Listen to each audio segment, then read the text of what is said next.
তখন তার বাবা সন্তানকে উত্তর দিল, ও আমার সন্তান, ওই আসমান থেকে আরো বহু বহু গুণ বড় যেটা আল্লাহ বানাইলেন সেটা হলো আল্লাহ রাব্বুল আলামিনের আরশে আজিম। জোরে কোন সুবহানাল্লাহ, আরো আস্তে কোন।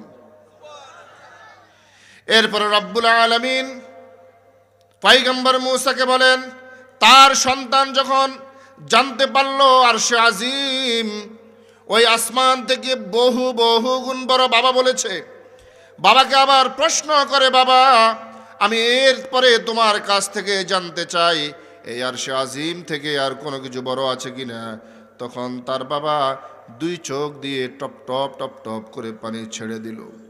সন্তানকে বলতেছে, ওরে আমার সন্তান, এই আরশে আজিম থেকে একটি জিনিস রয়েছে, যেই জিনিসটা আরো বহু বহু গুণ বড়। সেই জিনিসটার নাম জানতে চাইল সন্তান। সন্তানকে বাবা বলে, ওরে আমার সন্তান, ওই জিনিসটার নাম আমি তোমাকে বলতে লজ্জা হচ্ছে, আমার শরম হচ্ছে, আমার বড় লজ্জা হচ্ছে, কিভাবে আমি তোমাকে বলি।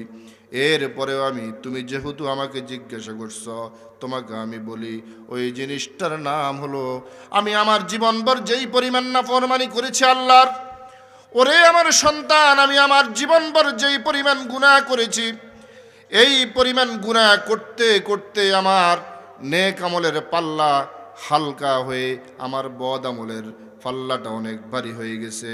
অর্থাৎ আমার গুনাহ ওই আরশে আজিম থেকে অনেক বড়। জোরে কোন নাউজুবিল্লাহ। আল্লাহ রাব্বুল আলামিন পয়গম্বর মূসাকে বলেন, ওরে পয়গম্বর, আমার যেটা ওই মানুষটার কথা আমার অন্তরে লেগেছে, যেই কারণে তাকে আমি আল্লাহ ক্ষমা করে দিয়েছি, ওরে পয়গম্বর মূসা, আমি আল্লাহ তাকে একটি কথার কারণে ক্ষমা করে দিয়েছি। তার সন্তান যখন তার বাবাকে জিজ্ঞাসা করলো, ওগো বাবা, তুমি এতক্ষণ বলেছ এই জিনিসটার থেকে ওই জিনিসটা বড়, ওই জিনিসটার থেকে ওই জিনিসটা বড়, এখন আমি তোমার কাছ থেকে জানতে চাই তোমার গুনাহ থেকে আর কি কোনো কিছু বড় নাই? তখন সন্তানকে বাবা উত্তর দেয়, ওরে আমার সন্তান, আমার গুনাহ থেকে বহু বহু গুণ বড়, লক্ষ কোটি কোটি গুণ বড় একটি জিনিস রয়েছে, যেই জিনিসটার নাম হলো আল্লাহ রাব্বুল আলামিনের রহমত। সুবহানাল্লাহ, আরো জোরে কোন সুবহানাল্লাহ।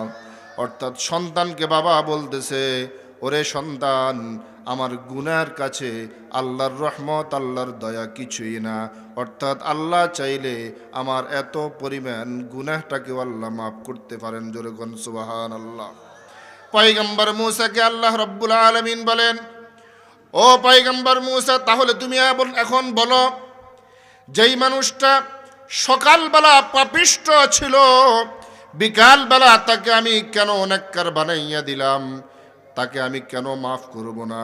যেই মানুষটা তার গুনাহকে আমার রহমতের কাছে খুবই জঘন্য, খুবই নগণ্য মনে করেছে, খুবই ছোট মনে করেছে, যেই মানুষটা আমার রহমতটাকে অনেক বড় মনে করেছে, আমার রহমত যেহেতু বড় মনে করেছে, এই জন্য আমি আল্লাহ তাকে সকালবেলার পাপিষ্ট লোকটাকে বিকেলবেলা নেককার না বানাইয়া পারলাম না। জোরে কোন সুবহানাল্লাহ।